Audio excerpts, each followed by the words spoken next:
بسم الله الرحمن الرحيم. أعزائي طلبة وطالبات الصف الثالث الثانوي، أهلا بكم مع مستر أحمد حفني في مراجعة النهائية ومراجعة ليلة الامتحان The Prisoner of زندا. هنبدأ النهاردة إن شاء الله نعمل لك ريفيو على chapters 1 to 6، الست فصول طبعا اللي هم عندنا بعد الحذف، على قصة سجين زندا. نبدأ كده.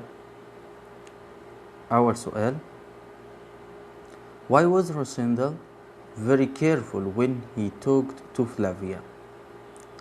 She might love him. She might realize that he wasn't the real king. She might know where the real king was. She might ask him for marriage. طيب ناخد بالنا من الأسئلة طبعا في الامتحان، هنا السؤال كويس. فهو بيقول لي تاني: Why was Rosenda very careful when he talked to Flavia؟ كان ليه حريص في كلامه مع فلافيا؟ يا ترى ايه السبب؟ Yes, excellent. She might realize that he wasn't the real king. انه خايف طبعا ان هي تعرف انه مش الملك الحقيقي. Okay. Who did the innkeeper in the support?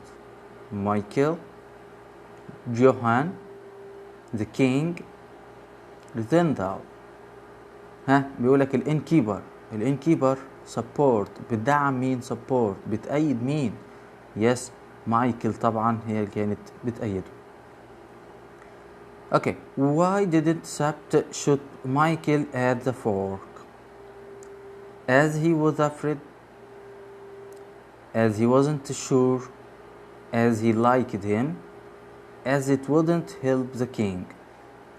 لو تفتكر انت في الاحداث، سبت شوت didn't shoot، مرضيش يضرب نار او مرضيش يطلق النار على مايكل في الفورك، في مفترق الطرق. يا ترى ليه مرضيش يضرب النار عليه؟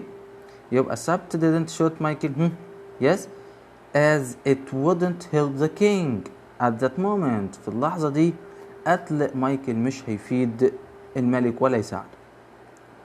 Okay. Why did the poor people in the capital want Duke Michael to be the king? They wanted things to change. They wanted things to stay as the same. They thought he was a lazy man. They wanted a war with the king. طيب يبقى البور بيبل اللي في الكابيتال كانوا عايزين مايكل ليه بقى يكون هو الكينج؟ Yes. They wanted things to change، لأنه طبعا وعدهم بتغييرات، قال لهم أنا وعدكم بالتشينج، بالتغيير for a better future. Okay. How would Rosenda benefit from visiting the princess? She would agree to marry him. He would gain more popularity. He would enjoy talking with her. She would fall in love with him. طيب يبقى راسندل benefit from، استفاد ازاي من زيارته لفلافيا؟ لما راح زارها طبعا. yes. He would gain more popularity. لو تفتكر من ضمن خطوات او من ضمن طرق gain more popularity، ان هو يكسب شعبية، people's love وحب الناس، ان هو يزور فلافيا، فاستفاد زيادة الشعبية gain more popularity. Okay. Why did Colonel Sapt and Fritz von Tarnium not eat much that evening? They know the food was poisoned. They were not hungry. They were very ill. They did not want to eat much before the important coronation. السؤال ده طبعا من الأسئلة المهمة. ليه سبت and فريدز قرروا ان هم ما ياكلوش كتير that evening، ليلة الكورنيشن؟ طبعا مين عارف بقى الإجابة؟ because ايه طبعا؟ they did not want to eat much before the important coronation، لأن هم مش عايزين ياكلوا كتير قبل حفل التتويج المهم. الإجابة نمبر طبعا نمبر دي. Okay. The king has to return to palace in the dark because ليه كان لازم الكينج يعود للقصر في الظلام. They don't want people to know that he was ill. He is not wearing the king's clothes. The poor people would attack him if they saw him. He is frightened of the duke. خايف من الدوك. يا ترى ايه السبب ان هما كانوا عايزين يرجعوا في الظلام؟ الإجابة طبعا they don't want people to know that he was ill. مش عايزين حد يعرف ان الملك ايه؟ ان الملك مريض. فخلي بالك ده الإجابة او دي الإجابة الأدق. What's the reason that Rudolph Rosendal gives for being lazy? Being he comes from an important family? Because he doesn't have a good job? Because he never helps in the house? Because he never wants to travel. السبب اللي أعطاه راسندل علشان يثبت أو يعني ينفي عن نفسه إن هو كسول، قال إيه بقى؟ ها؟ مين هيقول بقى من الأربعة؟ 4 اختيارات. أيوة، يبقى الإجابة طبعا because he comes from an important family. قال إن أنا من أسرة مهمة، وقال أنا كمان rich man. فكل ده بيأكد أو بينفي سبب إن هو كسول، أو ده المبرر يعني اللي من وجهة نظر راسندل نفسه. Why wasn't Rosendal as sick as the king was? He was stronger than the king. He did not eat the same food as the king.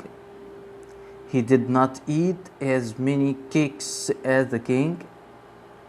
He knew what was planned for the king. يا ترى ايه السبب اللي مخلي راسندل لم يكن سك مريض زي الملك؟ yes. تبقى نمبر سي. He did not eat as many cakes as the king. ما كلش كيكة كتير زي الملك، لأنه أكل قطعة واحدة. Okay. Why do you think that Rosendal was afraid when he was Anthony de Mauban on the balcony? When he saw because he thought that she might recognize him, because she recognized him, because she wanted to marry the king. Because she knew that he was not the king. خلي بالك السؤال ده في كتاب المدرسة، فهو بيسألني هنا بيقول لي ليه بقى كان خايف راسندل لما شاف أنتونيت دي موبان في البلكونة؟ طبعا الأدق بقى because he thought that she might recognize him. قال احتمال أو هو اعتقد إنها ممكن تكون تعرفت عليه. فخلي بالك من نقطة زي كده. Why does Rosendal have to continue pretending to be the king? Because the real king has been kidnapped? Because he enjoys it?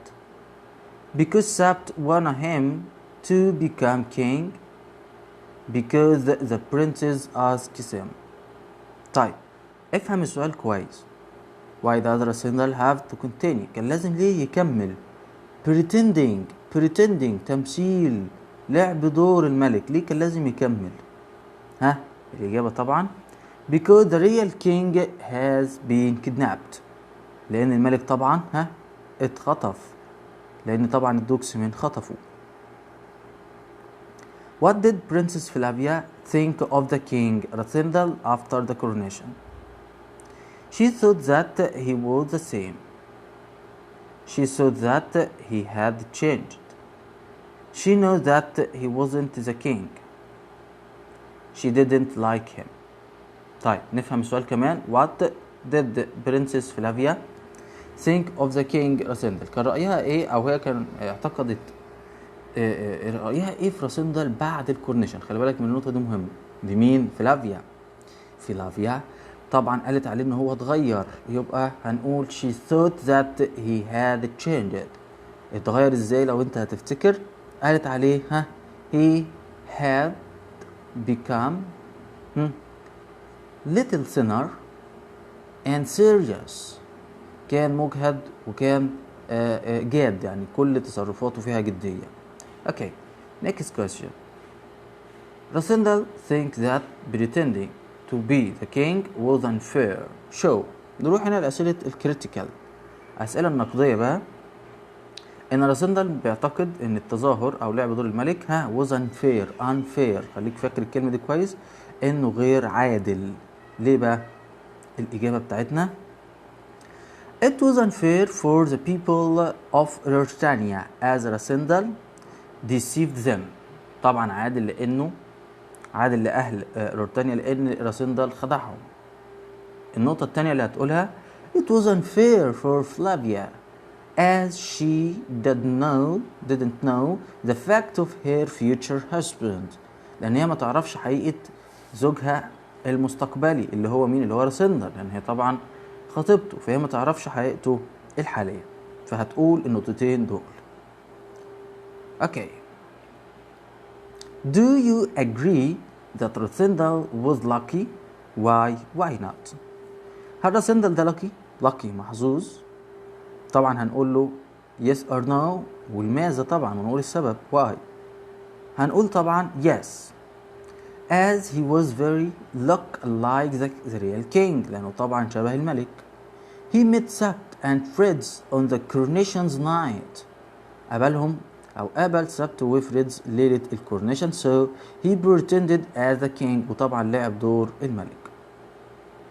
اوكي، نشوف السؤال اللي بعد كده بيقول ايه. number 3 Rasindal decided to rescue the king. mention cases. طيب هنقول له ايه بقى الكيسز بتاعتنا؟ الاسباب. هو بيقول لي راسندل قرر ينقذ الملك. يا ترى ليه؟ يعني ايه اللي خلاه يقول خلاص يا جماعة أنا لازم أنقذ الملك، يلا بينا نروح ننقذ الكينج. Rasindal saw that it wasn't fair for the people of Ruritania and for the princess to continue pretending to be the king. ده السبب الأول. The king was very ill. He felt his game nearly over. حس إن اللعبة طبعا قربت تنتهي. اوكي، راسندل ده السؤال الرابع بقى. number 4 راسندل realized that his game had gone too far to go back. explain. ممكن في الامتحان طبعا يجيب لي أسئلة من نمط اللي هي يقول لي explain، show، discuss، comment، اعمل تعليق أو اشرح أو وضح. فلازم أقول الإجابة واضحة. يبقى هنا بيقول لي راسندل realized that his game had gone too far to go back. راسندل أدرك إن لعبته ذهبت بعيدا عن ما كان يتخيل.